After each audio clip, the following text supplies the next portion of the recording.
السلام علیکم، میرا نام محمد طلحہ ہے اور میں ایک اسٹوڈنٹ ہوں۔ میرا سوال یہ ہے کہ کیا قرآن نان مسلم کو دے سکتے ہیں؟ سوال ہے کہ کیا ہم لوگ غیر مسلم بھائی کو قرآن دے سکتے ہیں؟ تو اس کے بارے میں ایک آیت جو پڑھا جاتا ہے سب سے زیادہ وہ سورہ واقعہ کا ہے، سورہ نمبر 56 آیت نمبر 79، جس میں لکھا ہوا ہے لا یمسہ الا المطہرون، کہ اس کو نہیں چھو سکتے لیکن پاک۔ اب یہ آیت کا اگر آپ کانٹیکسٹ بولا جاتا ہے جو اس کے اوپر لکھا ہوا ہے یا جو اس کے نیچے لکھا ہوا ہے، وہ کانٹیکسٹ شروع ہوتا ہے اس کا، یہ سورہ واقعہ سورہ نمبر 56 آیت نمبر 79، کانٹیکسٹ شروع ہوتا ہے آیت نمبر 76 سے۔ وہاں پر لکھا ہوا انہ لقرآن کریم فی کتاب مکنون، بے شک یہ قرآن کریم ہے جو چھپی ہوئی کتاب، لوح محفوظ کی بات ہو رہی ہے، لوح محفوظ میں ہے لا یمسہ الا المطہرون، کہ اس کو نہیں چھو سکتے لیکن پاک۔ مطلب کہ نبی صلی اللہ علیہ وسلم کے وقت میں کیا ہو رہا تھا کہ کچھ لوگ الزام لگا رہے تھے کہ یہ شیطان ان کو لا کے دیتا ہے، نعوذ باللہ، قرآن۔ تو اللہ تعالیٰ فرما رہے کہ یہ جو لوح محفوظ والا ہے نا، فی کتاب مکنون، جو چھپی ہوئی کتاب میں ہے، اس کو نہیں چھو سکتے لیکن پاک، مطلب کہ اس کو صرف فرشتے ہی اس کو لا سکتے ہیں۔ تو اس کے جواب میں یہ تھا، نہیں تو اگر اس آیت کو ایسے لے لے کہ اس کو نہیں چھو سکتے صرف پاک۔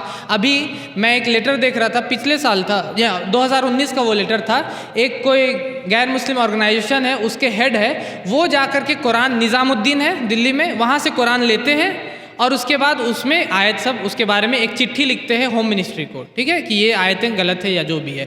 تو جب انہوں نے قرآن لیا تو کیا ہوا، چھو لیا، اور وہ کیا تھے، ناپاک، تو آیت غلط ہو گئی۔ لیکن وہ آیت کس کے بارے میں بات ہو رہی ہے، وہ فرشتے اس کو نہیں چھو سکتے، اس کے بارے میں، پہلا ایکسپلینیشن۔ دوسرا، آپ اگر چاہتے ہیں کہ آپ کو لگ رہا ہے کہ عربی جو قرآن ہے وہ دینے سے کوئی بے حرمتی کرے گا یا کوئی اس طریقے کا کام کرے گا، تو آپ اس کو ترجمہ والا بھی دے سکتے ہیں، جو انگلش میں ہو، جو ہندی میں ہو، جو بنگالی میں ہو، جو اڑیا میں ہو، اس طریقے کا بھی آپ ان کو دے سکتے ہیں۔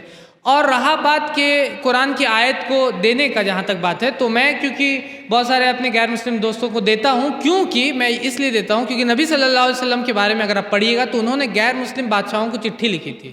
آپ کو پتا ہوگا 5 بادشاہ کو چٹھی لکھی انہوں نے، کنگ آف اومن، کنگ آف دمشق، کنگ آف یمن، اور اسی طریقے سے پرشیا کے جو تھے ان کو لکھا تھا، اور ایک بادشاہ کو لکھا تھا، اور ان چٹھیوں میں انہوں نے قرآن کی آیت لکھی تھی۔ کون سی؟ سورہ آل عمران کی آیت نمبر 64، جس میں اللہ تعالیٰ فرماتے ہیں قُلْ يَا أَهْلَ الْكِتَابِ تَعَالُوا إِلَىٰ كَلِمَةٍ سَوَاءٍ بَيْنَنَا وَبَيْنَكُمْ، اے کہو اہل کتاب سے آؤ اس بات کی طرف جو ہم میں تم میں برابری کی ہے۔ کچھ بادشاہوں نے چٹھی کو رکھا اچھا سے، کچھ نے پھاڑ کے اپنے پیروں کے نیچے مسلا۔ تو نبی صلی اللہ علیہ وسلم چٹھی میں کیوں لکھ رہے تھے آیت؟ تاکہ وہ پڑھے، اس کو سمجھے۔ تو اگر میں کسی کو قرآن دے رہا ہوں تو کیوں دے رہا ہوں؟ تاکہ وہ اس کو پڑھے، اس کو سمجھے اور اس پہ عمل کرے، اس لیے نہیں دے رہا ہوں کہ کوئی اس کا بے حرمتی کرے، ٹھیک ہے؟ تو آپ اگر اچھی نیت سے اس کو دے رہے ہیں تو انشاءاللہ وہ کوئی یہ نہیں ہوگا۔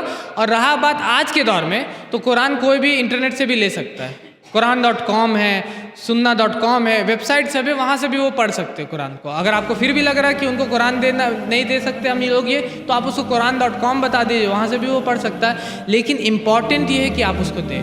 ہمارے چینل IRPC انڈیا کو سبسکرائب کریں اور بیل بٹن پہ کلک کریں تاکہ ہمارا سارا ویڈیو آپ تک ضرور پہنچے۔